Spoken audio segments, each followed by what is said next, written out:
So as Diane mentioned in the introduction, which is way more praise than I actually deserve, I am Stephen Bowen, the user experience lead at Emerson, which is, if you can believe it, a 126-year-old company here in St. Louis, Missouri, based just to the north of us in Ferguson. We got a few things to talk about tonight. I'm going to try to keep it light and entertaining. I know that can be difficult, but there is beer flowing, which is a new way to present to people. So I'll start out with some introductions and acknowledgments, go right into what is exactly IoT and why should I, or more happily, why should you care? I'm going to talk a little bit about designing connected products. I plan on talking about some lessons learned because this crushed me as a human being, as a father, as a loving husband. This absolutely drained me. So I want to see if I can help you avoid these pitfalls. And then finally, I'll open it up for some closing thoughts or Q&A. You're more than welcome to grab me after the presentation. I'd be happy to talk to everybody. I'm grateful. So first off, some introductions and acknowledgments. I'd like to acknowledge the creative. So they don't know that I could do this. But back in the early 2000s, like I'm dating myself here, I was a rudderless ship. I didn't know what I was going to do in life.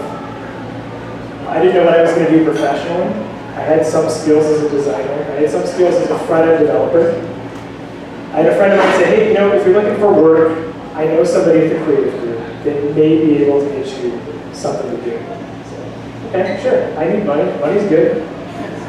So I went downtown and I took like an aptitude test, which was kind of interesting. I had to do like HTML 4.01 transitional and like really early CSS2. And I did well enough to get placed at a job. And the job lasted about 4 or 5 months. I was like, I can get used to this. I get to pick up new things. It's entertaining. I like that there's variety in what I get to do. This is kind of fun. And then I got placed at a job at Hunter Engineering, where I was a designer and a developer. I thought, wow, this is cool. You can actually make a living doing what I'm doing. And in 2004, 5, and 6, that was a really cool thing. I didn't have any formal education in design or development, and I'll get to that in just a minute. But what I did have was somebody that believed in me. That was the creative group. So they're directly responsible for my descent into madness and my descent into corporate America. I'd like to also thank the Emerson product team, who I've seen some of them out and about. They enable my madness. They help manifest and kind of act as a force multiplier for my vision for our products, which is kind of cool to see people that actually believe in you. The software solutions team, I see our lead mobile developers here, and we just got back from Apple's Worldwide Developer Conference where we had a really big win. I'll get to that a little bit later too. It's just really great to know that I can turn over a design to a team and they can manifest this vision, and it is exactly the way we envisioned it, and it does such good things for our users. I'd like to also thank my user experience team, who unfortunately could not make it out tonight, but just know that I have the best kept secret in St. Louis with a user researcher named Julie. I will not give you her last name. And Kathleen, who is somebody that I hope nobody knows and will ever try to contact or recruit away from me. And then finally, Chris in the STLX conference. I'll be a speaker where I'll be giving a more extended version of this particular talk. Hopefully I'll have a lot more entertaining slides to show. You can be the judge of that. So a little bit about me. I got some hardware. We won a J.D. Power Associates Award for total customer satisfaction for a connected smart thermostat. Thank you very much. Now, what this photo doesn't show are like the 85 or 90 people that also made this possible, but they're not up here giving the talk. I am. So I get to be a little bit selfish and show off. So a little bit about my career. It was really interesting. I mentioned that I worked at Hunter Engineering. From Hunter Engineering, I went to Sigma Aldrich. And I see my old boss, Karen Casborn here. She and I worked together for 4 years. And then I left. Shortly after I left Sigma Aldrich, they were acquired. Then I went to Asynchrony. And I see an Asynchrony colleague or two here. After Asynchrony, after I left them, they became acquired.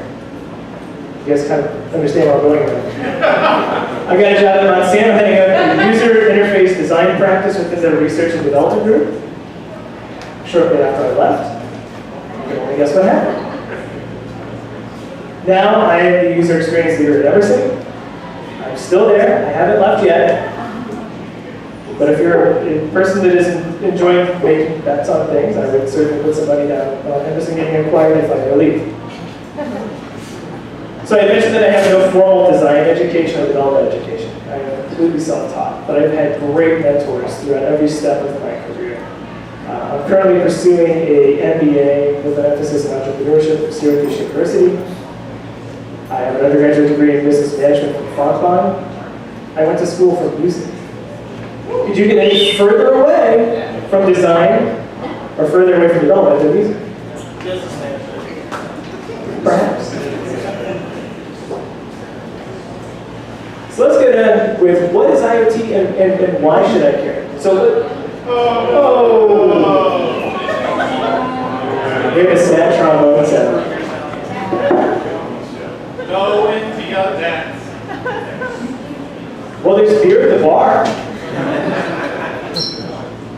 You should know this by heart. Talk about it. So I was going to ask the audience, how many people have an Amazon Echo or an Alexa device at home?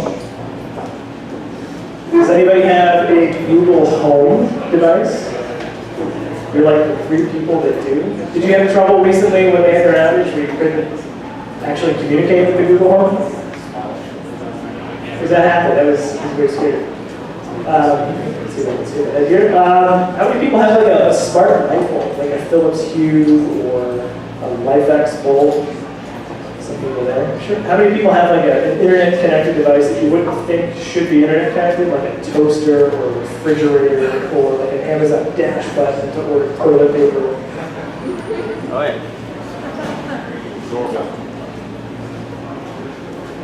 So, looks like we're going to get some A/B fixings here. Don't be so sure.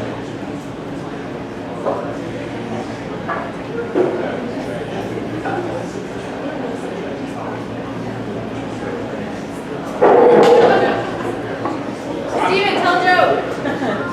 I don't work clean. I'm sorry. My kids are here. I don't think that they would appreciate that. So you get to find out about a lot of these things at vaporware conferences like CES, which is the Consumer Electronics Showcase. Emerson's fortunate enough to be able to put me and my team in a position where we could go out to CES and do some exploration. It's a playground of the art of what's possible, but not actually shipping. So it's a proving ground for new products. They have an area of CES in the basement of the convention center called Eureka Garden. And in Eureka Garden, there's startups from all over the world selling you things like smart shower heads that will tell you with a light indicator when you've used too much hot water or too much water to get out of the shower. They have all sorts of ridiculous connected products there. But it's good because you can trend spot. If you're an early adopter, you can look at this landscape and say, what's coming up? What's interesting? What's exciting? You start to see some platforms emerge. So, first time I went to CES was in 2016 in January. I saw nothing exciting around Amazon or Alexa, right? It was all about Zigbee or Z-Wave, these kind of weird proprietary protocols and technologies. You go back a year later, everybody's like, look at us, we integrate with Alexa, that's wonderful. Everybody wants to be integrated into the right thing, so they go to CES and they showcase, and they get their TechCrunch write-ups, and it's all good. One of the trends that we noticed this year was that AI rather, the artificial intelligence and virtual reality, VR, are starting to come to the forefront. And just last week when we were at Apple's Worldwide Development Conference, we started to see Apple say, you know what, we're going to go ahead and make a full-in push for augmented reality or AR. So that's on the horizon. So I can't really speak to what exactly is IoT better than Silicon Valley Season 7, Episode 4. Which if you're Silicon Valley fans, it does this better than I ever will. There's some adult language, so kids and earmuffs. The refrigerator's broken. The ice cream is melting. Let me guess, is it because it's warm? Yes. Fine, I'll call the repairman, and he'll come here and fix it post-haste. No, I want a new fridge. A smart fridge. Like this. $14,000 for a smart fridge? Unlike you, I work for a living. I'm not gonna drop that kind of dough on a fridge. I ordered it already. I got it for myself. Then why are you talking to me about it? To make you feel better. And you're fat and I'm poor.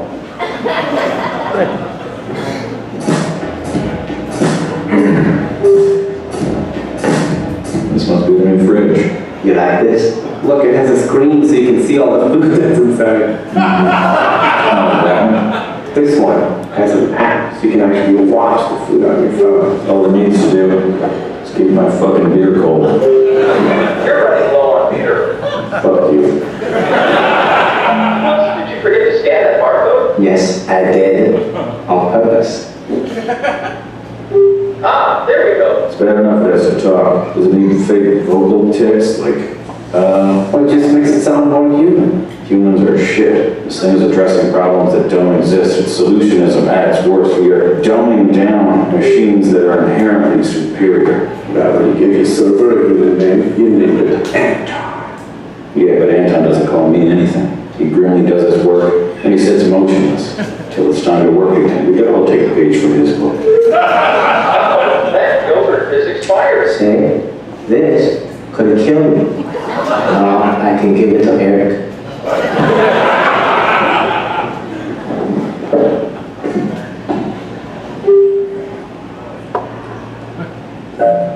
I'm not quite sure what you're doing. Is there something I can help you with? Yeah, how about I shut you the fuck up? Aw, is somebody having a rough day? Motherfucker, password protect the settings. It's French, his rules. Fuck. Hey guys, switch those front end buttons. Did you finish your networking issue? Nope. I'm sorry, wrong password. You're sitting here trying to hack Jimmy I's password instead of using actual work. Good luck, okay? 10-digit alphanumeric. 10-digit. Fuck, I mean, you have one of the power laptops, so, you should have the answer in 9,000 years. Time to pull up a big gun. Oh, maybe you should pull out the butt gun. This is the network spy. As in the button you're supposed to be fixing. If you're programmed with a good sense of humor, you'd laugh at that. Oh, I'm sorry. I didn't see any good humor ice cream bars. Shall I add them to your shopping list? Good humor ice cream bars. Add it to your shopping list. So that's kind of a humorous look at the world we live in now. There's a smart refrigerator with an app component that can tell you if your food is about to spoil, or you can even look at it. So according to Guilfoyle, IoT is devices that address problems that don't exist, and it is also solutionism at its worst. I tend to kind of side with him about solutionism at its worst, even though this is how I make a living. But in reality, what it is, it's a device, a phone, tablet, Siri, or Google Now, whatever voice assistant you have, that sends instructions to a cloud component, which then relays these instructions to the connected device. I'll get into some tortured metaphors here in just a minute. So you have a device, you have a cloud, and you have a product. The device is your phone, the voice assistant, like that. You say, let's make a change on my thermostat. Let's temp up 2 degrees. That command goes to the cloud. The cloud says, all right, we can do this. Let's send this down to the product. You'll see these arrows have arrows on both ends. So the product says, yo, that's cool, we did it. Let's go set this up to the cloud. Let's tell the device that we made everything work. This is highly simplified. This is not exactly how this works. The tortured metaphor here is a table with 3 legs. So if all 3 legs are of equal size, the table, in this case, it holds 5 arbitrary stars, let's say, from a website that also uses stars to rate the quality of a product. I'm sure you can think of a few. Everything looks good. But what happens if one of the legs of this table is shorter than the other? It's not 5 stars, it's falling down. And what happens if you take away one leg completely? It's torturous, it's awful, it's hard. You have to recover from this, and it's not easy. So why should you care about IoT? Well, quite simply, because 49% of the world's population is connected somehow online. Satellite phones or LTE, Wi-Fi, DSL, dial-up even. I think that there's still a lot of AOL subscribers out there. There's 8.4 billion connected devices worldwide. That's huge. It's gigantic. These devices can actually enhance a user experience with a traditional product. You can think about like a thermostat, and maybe I'm biased because we sell them, a light switch, a outlet, doorbell, a security camera. These are all things that have been internet enabled through a wireless chip. So we went through a lot of process with our design here. Dave Washa is a product owner for a company in the UK that manages photos. He was recently in Mind the Product, and he had this to say: listen to customers to understand their problems. Don't listen to customers to build their solutions. That's your job. So this is an interesting quote, because if you were to ask my daughter what I do, she's going to be 8 years old tomorrow. She would say, Dad sits in boring meetings all day and talks and listens to people talk. She's not wrong, I do. If you were to ask my 4.5-year-old son what I do, he would say he gets on airplanes and he flies all over the country and then he comes back with stuffed animals. That is also true. But we have to get out, we have to go talk to people. We have to figure out what their needs are. So we have to rely heavily on process because you have to fight for resources. We are criminally understaffed would be a polite way to put it. There's a Mitch Hedberg quote: if this were a pie chart for what people would do if they found $1 million laying on the street, UX got to donate it to charity slice. It seems like developers run the table. Then you have product managers are in there too. Marketing's got some representation, product leadership is there. User experience design and interface design is typically the smallest slice of this pie. It sucks, but you have to make do. So you gotta get scrappy with budgets and trust your process, because if you have a process that works for you, you can scale that process. So I'll talk a little bit about our process.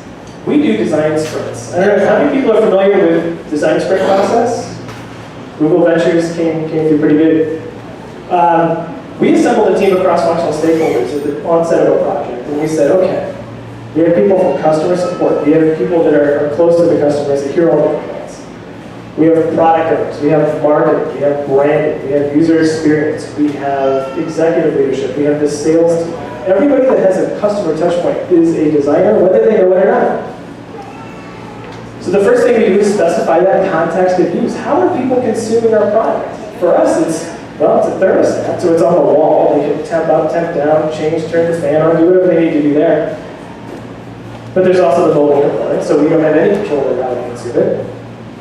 Then we have to figure out the requirements. So now that we figured out how people are going to use our product, what are they going to do with it when they're using it? This leads to creating some innovative design solutions, and then going out and evaluating these with actual people, testing with real users, running them through any sort of simulations that we can do with smoke and mirrors, with Envision, or prototyping, and then going out and actually making these things, and then wash, rinse, repeat. We lean very heavily on this book by Jake Knapp, Sprint, Google Ventures. It's a great book. I highly recommend looking it up. They say to do things in just 5 days, but I can tell you the new product development process that we just went through for a product we just commercialized was something in the order of like 14 or 15 months. It was way longer than it should have been.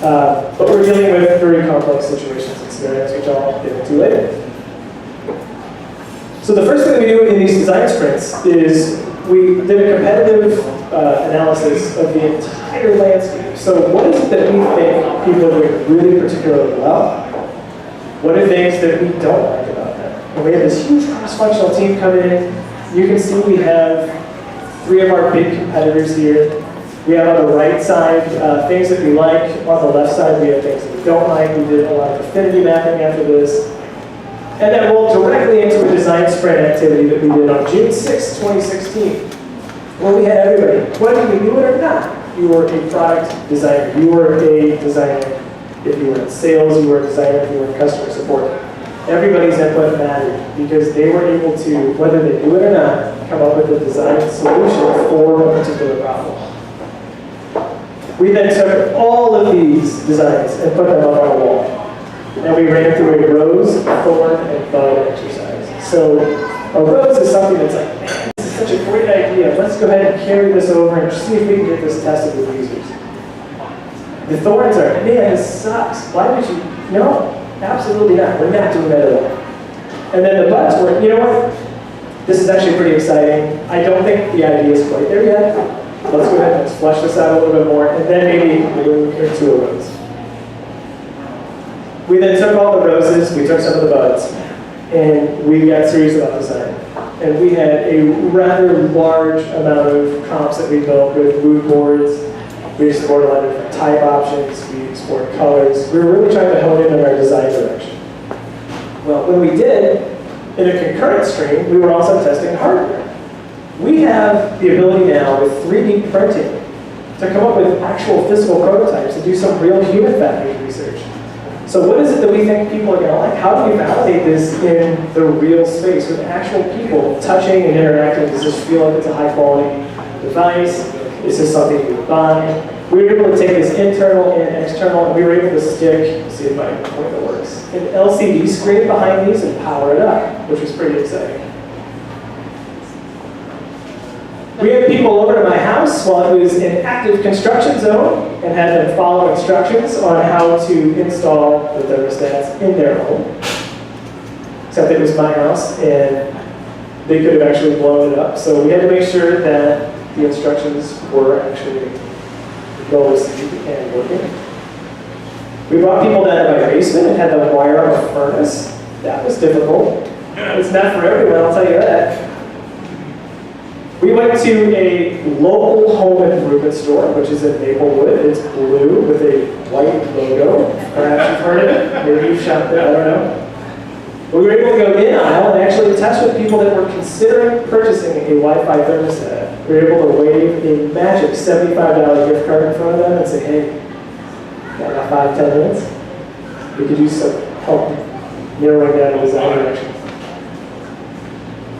We did all this on the cheap. So I mentioned the $75, right? Small cost to pay for people when you don't have to recruit them. We use Sketch. Everybody's using Sketch, it's the best. We use Vision to create our prototypes. We use lookbacks to record our prototypes. We use the iPhone to drive the recording of the lookback Sketch delivered prototype. And we use the Green Science Fair trifold board. So these tools in aggregate are not that expensive. They're actually fairly cheap when you consider the insights that you can pull out of designing these products. This is what it looks like when you launch a Vision, by the way, when you've got look back. You go ahead and hit continue, and your front-facing iPhone camera actually records users. It's incredible. You get to see tap targets, you can generate heat maps. This could really do a great job driving a lot of your design. So we use research to guide our decisions. We have many inputs and very few outputs, typically one output. When we're talking about our mobile app, we use Appsy, which is by far and away my favorite tool. We do a lot of usability evaluations in person. We've been running diary studies using a tool called D-Scout. D-Scout, if you haven't heard of it or used it, is incredible. So here's a quick overview of our app dashboard here. This is just, looks like iOS only. 3.17 million app launches. That's kind of hairy, right? But what Appsy lets you do is it lets you pull out heat maps and see what people are interacting with. And this is the kind of data that guides our decision. How do we deliver a true customer experience where we keep the customer's needs at the forefront? How do we do this where we know that we're not goofing up on them? And through this data, we were able to make a number of changes to our iOS and Android application. You can see here, we have two side-by-side apps. So we have this really nasty hamburger menu. Nobody likes hamburger menus, right? We managed to pull everything out into a more standard tab bar metaphor, and we surfaced the two most engaging or user-engaged items in our hamburger menu into the tab bar for more interaction. So we increased our discoverability with That was one of our KPIs. Another one we had is if you had more than one thermostat, changing it became a chore. You tapped that stupid hamburger. You got to slide out menu. You had to click change thermostat. When that dropped down, you had to pick your thermostat. Then you had to go back down. We solved that through a dashboard where you could quickly see all of the thermostats at a glance. All of these decisions that we made were totally data-driven, and it was all based on AppSy and first-hand accounts and listening to customer support, customer service. I mentioned that we went to Apple's Worldwide Developer Conference. I was there with our lead mobile dev, Steven. We were sitting in the audience about 14 rows back. We got up at like 4:30 in the morning or something dumb like that to get in line. We get into the convention center around 9 or so. So we've been waiting outside in the cold in San Jose. It was brutal. But we managed to get this picture. That's our product right there. And the fields were incredible with our good friend Craig up on stage. It was really nice. Good validation. Afterwards, we went to the user interface design lab, and we had a guy in a man bun bless our app and said that it was good and worthy of the App Store. No big complaints. I've never really sought out the validation of a guy in a man bun, but I'll take it. But all that said, we do have some lessons learned. The biggest one is I have a very fragile design ego. The first lesson learned is that you control absolutely nothing. You control zero. Users are going to consume your app in any way they possibly can, which is not how you intended.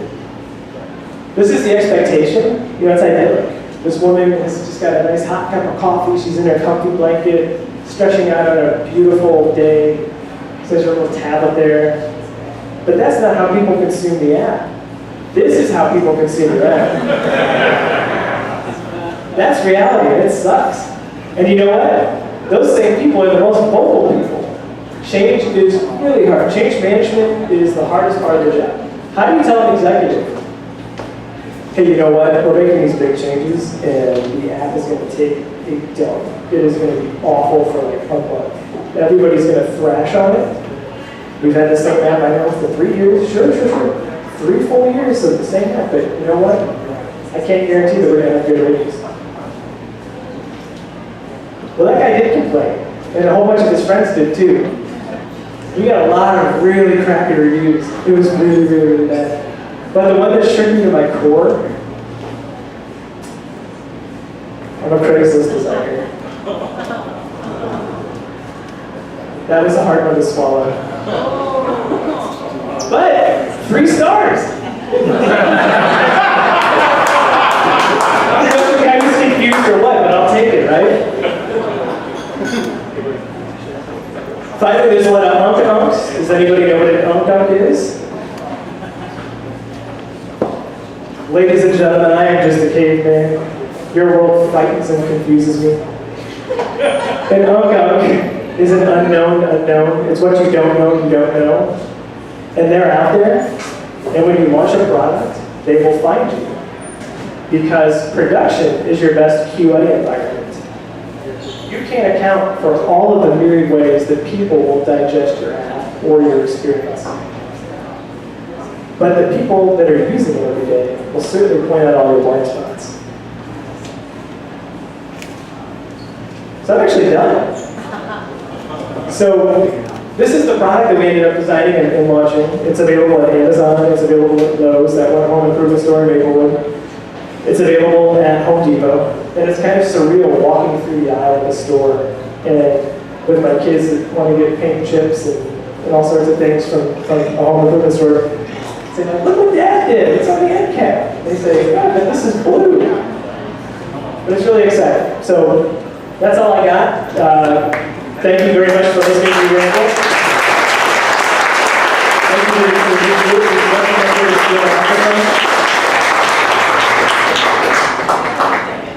She doesn't have to take it.